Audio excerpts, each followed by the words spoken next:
महाशिवरात्रि व्रत कथा। पौराणिक कथा के अनुसार पुरातन काल में एक शिकारी था जिसका नाम चित्रभानु था। जानवरों की हत्या करके वह अपने परिवार को पालता था। वह शिकारी एक साहूकार का कर्जदार था।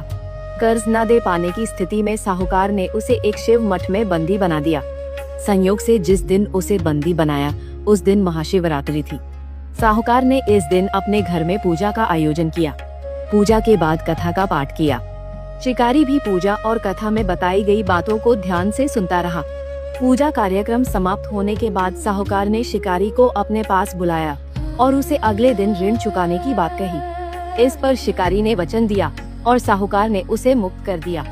शिकारी जंगल में शिकार के लिए आ गया। शिकार की खोज में उसे रात हो गई। जंगल में ही उसने रात बिताई। शिकारी एक तालाब के किनारे एक बेल के पेड़ पर चढ़कर रात बिताने लगा तो वहीं बेलपत्र के पेड़ के नीचे एक शिवलिंग था जो बेलपत्रों से ढक चुका था। इस बात का शिकारी को कुछ भी पता नहीं था। आराम करने के लिए उसने बेलपत्र की कुछ शाखाएं तोड़ी। इस प्रक्रिया में कुछ बेलपत्र की पत्तियां शिवलिंग पर गिर पड़ी। शिकारी भूखा प्यासा उसी स्थान पर बैठा रहा। इस प्रकार से शिकारी का व्रत पूरा हो गया। तभी गर्भिणी हिरनी तालाब पर पानी पीने के लिए आई। शिकारी ने धनुष पर तीर चढ़ाकर हिरनी को मारने की कोशिश की कि तभी हिरनी बोली कि मैं गर्भ से हूँ, शीघ्र ही बच्चे को जन्म दूंगी। तुम एक साथ दो जीवों की हत्या करोगे, ये उचित नहीं होगा। मैं अपने बच्चे को जन्म देकर शीघ्र ही तुम्हारे पास आ जाऊंगी, तब तुम मेरा शिकार कर लेना।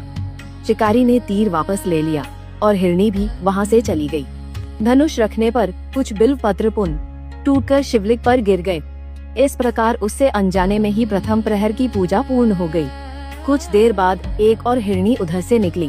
पास आने पर शिकारी ने तुरंत ही धनुष पर तीर चढ़ाकर निशाना लगा दिया।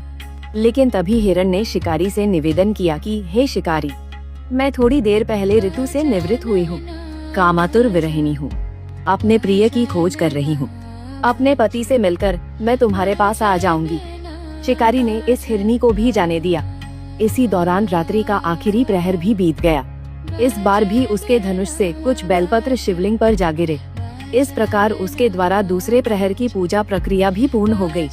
इसके बाद तीसरी हिरनी दिखाई दी जो अपने बच्चों के साथ उधर से गुजर रही थी। शिकारी ने धनुष उठाकर निशाना साधा। शिकारी तीर को छोड़ने ही वाला था कि हिरनी बोली कि मैं इन बच्चों को इनके पिता को सौंप कर लौटा आऊंगी, मुझे अभी जाने दो। शिकारी ने ऐसा करने से इनकार कर दिया। उसने बताया कि दो हिरणों को मैं छोड़ चुका हूँ। हिरनी ने कहा कि शिकारी, मेरा विश्वास करो, मैं वापस आने का वचन देती हूँ। शिकारी को हिरनी पर दया गई और उसे